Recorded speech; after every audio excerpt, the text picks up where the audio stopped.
วันคืนจะผ่านไปกี่ฤดูจะผ่านมา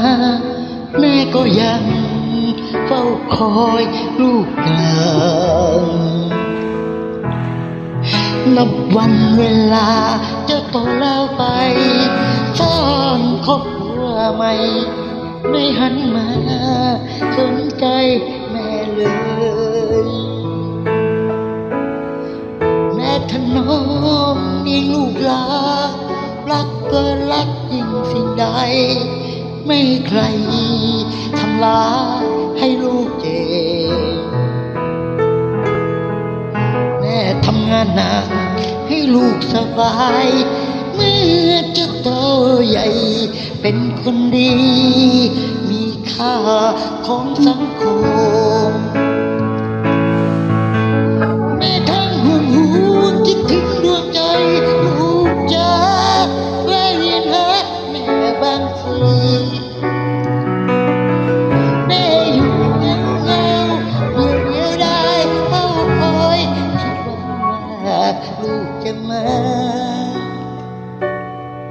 แต่ไม่มาเลยลืมแม่แล้วลูกจ๋า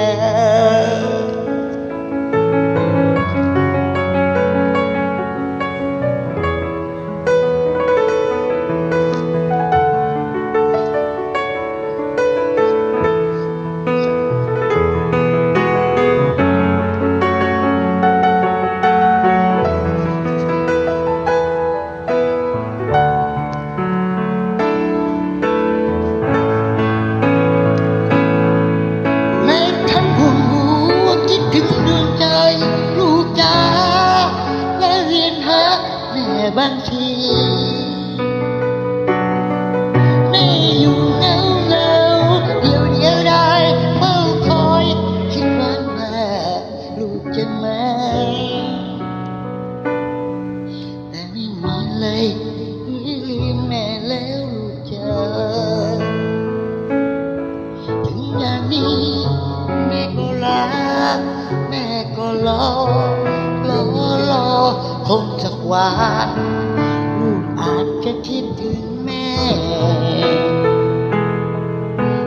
เฝ้ามองดูอยู่ข้างเสมอเมื่อมีเวลากับแม่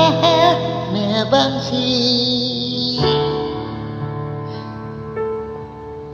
นั่นหรือจ๊ะ